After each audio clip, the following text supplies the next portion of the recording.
Hello, how you doing? And a very warm welcome back to youtube.com/Wi-Fi sheep with me, Tom. And in this video, I would like to introduce you to a brand new partner, our friends over at KickPi.com.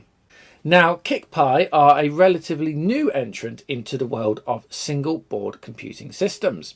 And if you know anything about myself and what we like to do here on Wi-Fi Sheep, you'll know that I am fond of alternative single board dev computer systems, and we have reviewed many a product over the years. So personally, I am really excited to take a look at this particular product from KickPi. Now, what makes this product very interesting is if I show you here on amazon.co.uk, this is the Amazon UK site. KickPi actually have products in stock here in the UK warehousing. That's quite unusual for a product that's originating from the Far East market. I know this because this product literally shipped to me within 3 days. That's unusual for a product of this type. Also, look at the price. In this case, at time of recording, £27.99 sterling, which works out at around 35 US dollars, something like that. Obviously, the prices will fluctuate from time of recording, but it is a very, very good and relatively low price point for a board of this particular spec. If we head over directly to kickpi.com, we can have a look at the product in more detail. By the way, all the links to everything I'm sharing with you right now are in the description to the video. So if we go down to the all-winner chipsets and we click the H618, we have the K2B, which is the product we're reviewing today, and here it is. So it's an all-winner, which is no stranger to all-winner products here on the channel. All-winner H618 quad-core Cortex. It's an A53 64-bit single-board computer. Obviously now boasting most of the features that we've come accustomed to, especially with these type of products. So quad-core 64-bit processing, high-performance processing, 4K video out, operating system support. In this case, at the moment of recording, it's Android or Ubuntu. And obviously it talks about applicable fields, what the product can be used for. And it also has a number of quite nice features. And if we go down, we can see here that it comes in 1, 2, and 4 GB variants. We also have onboard eMMC, something that Raspberry Pi still doesn't do on the stock boards, which is extremely frustrating. So we have 8, 16 or 32 gigabytes of onboard eMMC flash storage, Wi-Fi and Bluetooth, as I mentioned, 4K video encoding, and we have the operating systems available here being Android or Ubuntu. On the bench here, I just wanted to prove the fact this literally was shipped internally within the UK via Amazon. So I hope you'll excuse the fact I did have a quick peek inside the package, but it is one of those sort of stock Amazon type envelopes. And inside, we have the product, KickPi Development Board. So this is as far as I've got so far. I've not actually opened the product yet, but you can just tell just by looking at the packaging of the box. It's clean, it's elegant, it's professional, and that says an awful lot about the standard of products coming out from KickPi. So we can look here, it's got the board name on the front. Very minimalist. We have a QR code for scanning for the information and I'm guessing the documentation, and that's about it really. But somehow it doesn't need any more. It's very, very elegant. I do like the box. Inside, what have we got? Inside, we've got the product itself. And, oh, hiding underneath, here it is. We've got a little paper manual, mostly in simplified Chinese one side for the domestic East Asian market. And there we go. On the other side, we have it in English. And we actually have here, quite interesting, it's a mission statement from KickPi. The mission of KickPi is to provide high-quality development boards and solutions for global creators and developers, driving innovation, learning, and technical achievement. We are committed to delivering reliable, user-friendly, and versatile hardware platforms to meet the diverse needs of various projects and applications. I won't read the rest of it, but if you wanted to pause the video, it's there for you. So online documentation, developer resources, platforms we have here. So we've got, there is a link to WeChat as well. I actually do have a WeChat account. And then we have some basic contact information. Yeah, okay. So that's all good. Let's take a look at the board itself. So we're wrapped up in an anti-static bag. Take that. We now have this sort of red bubble wrap. And inside, there it is. So this is the KickPi K2B. This is a version 1.1. And I have to say, first impressions are very, very good. We actually get, this is the wireless aerial, which is actually included, 2 self-adhesive pads. That's actually fitted, pre-fitted and included. I generally haven't had this out yet, so first time looking at this. We've got a headphone jack. So we've got audio out. We've got USB-C for power, a full-size HDMI, which is nice, 2 USB 2 sockets. We got, I'm guessing, is that 100 base T Ethernet? Something like that. Anyway, we've got a general Ethernet networking connection. We've also got buttons. So we've got, and we've got a infrared diode as well. Underneath, we've got the ability for SD.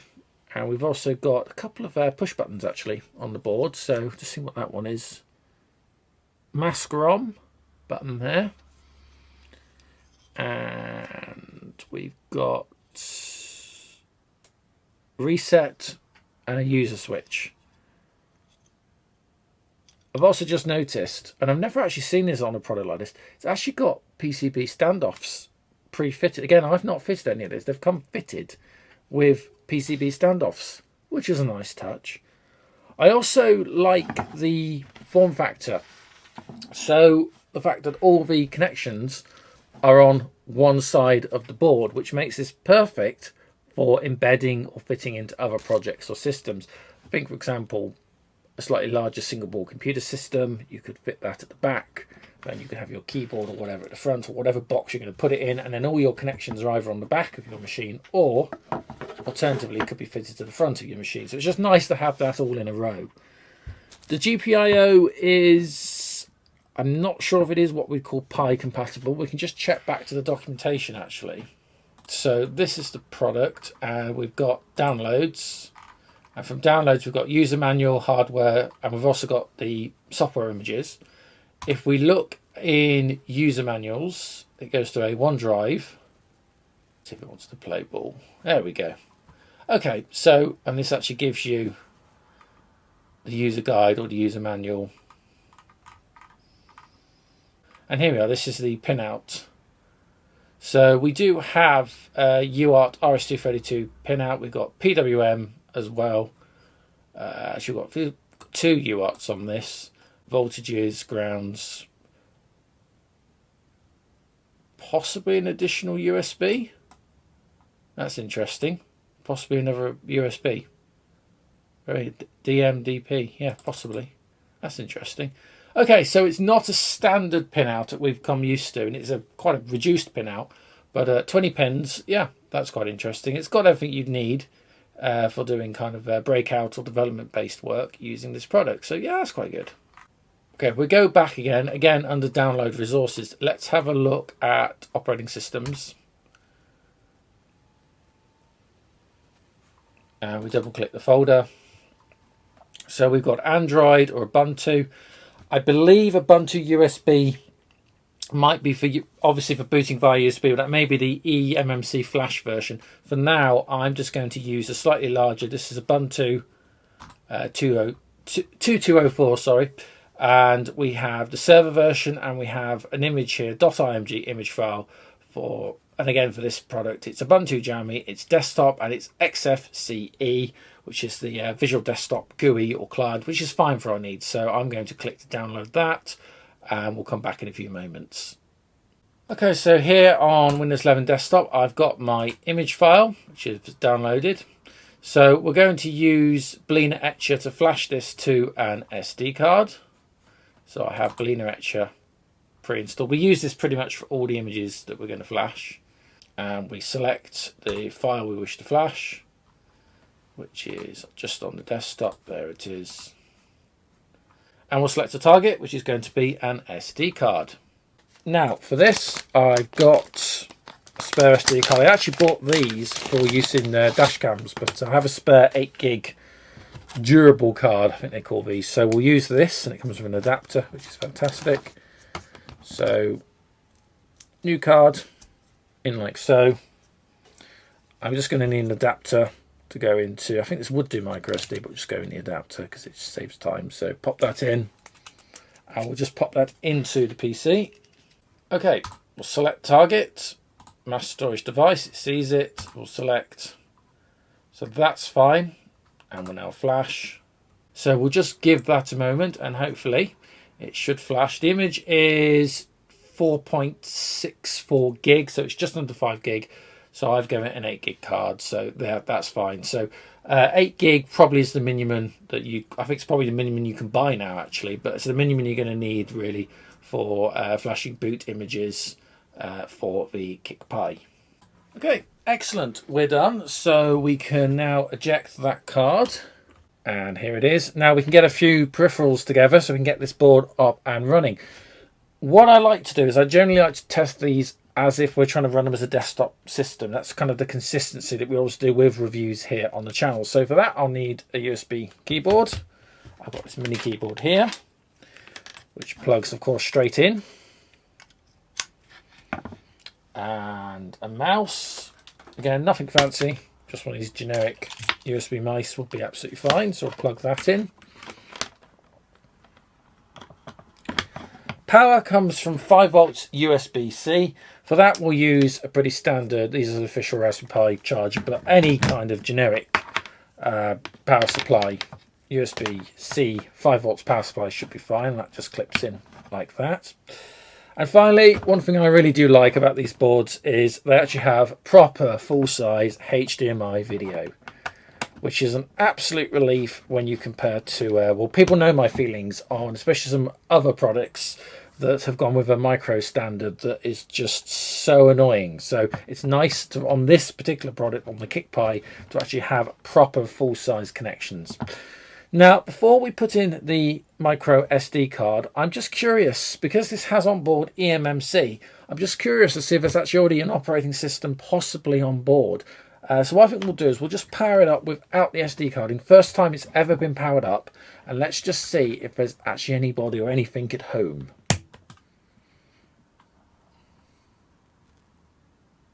Ah, that's interesting.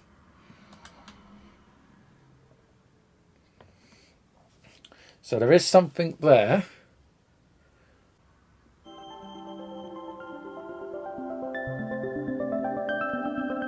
Oh, and I wonder if this is a... Oh, hello. Okay, so just off the back, there is actually something... How interesting. There is something there. I'm assuming this is Android.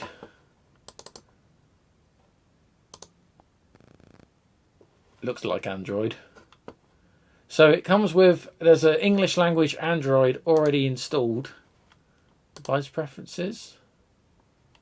And this is just running default on the system. Ah, that's very interesting.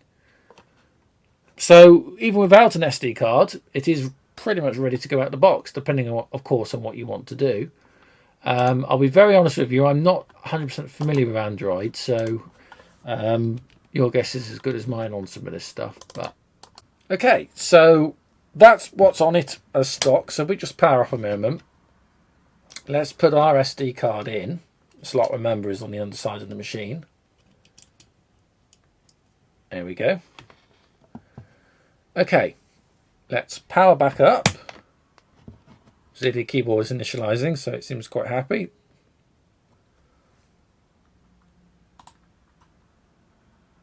There we go, that looks promising.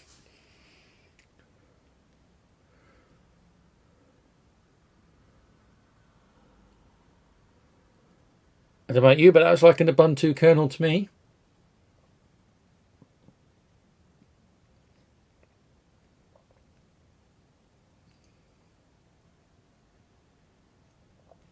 It's always worth to remember the very first boot for Ubuntu kernels can be a little bit slow, or actually for any Linux kernel, especially if it's setting up initializing for the first time.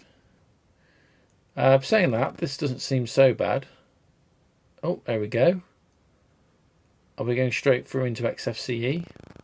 I think we are. Ah, there we go. Interesting how we've got these different volumes that have been mounted. So that's the main. I'm assuming that's the main SD card. Okay, excellent. And what do we have on our applications? Accessories. Development. Oh, Genie ID is on a standard. Graphics. Internet, Chrome, Multimedia, VCL is on a standard. Office. No LibreOffice. We might have to put that on as yet. Chrome web browser.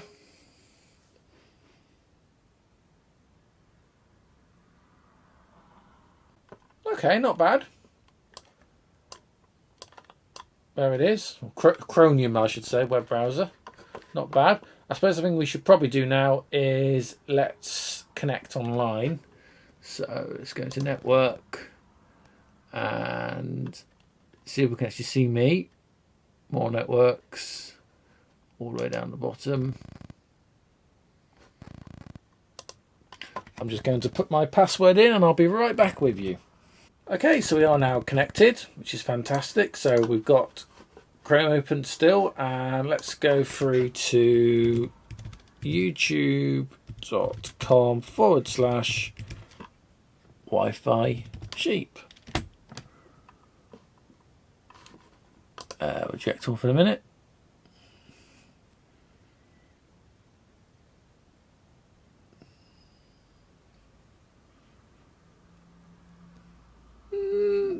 Yeah, okay.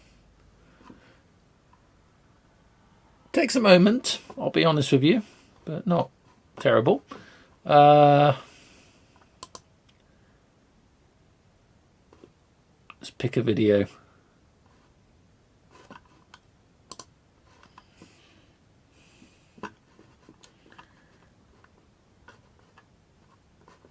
Let's do Retro Computer Festival. This will probably play an ad.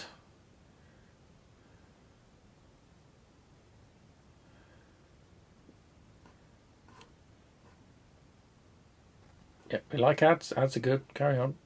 Okay, we'll skip.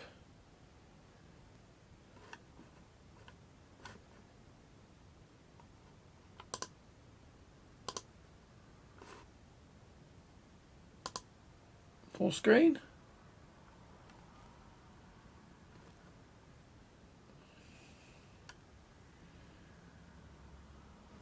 Okay, we're getting some frame dropout.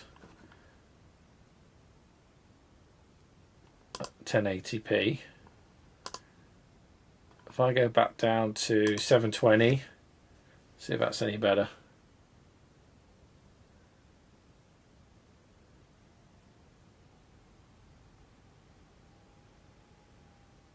Okay, so yeah, it's all right. Oh, bless, there's a dog. Okay, so let's just see what sound. Okay, so a little glitch there. Yeah, interesting. Yeah, I mean, it's okay. For a dev board of its processing power, capabilities and spec for under £30, it's okay. Is it perfect? No, admittedly, but it's not bad.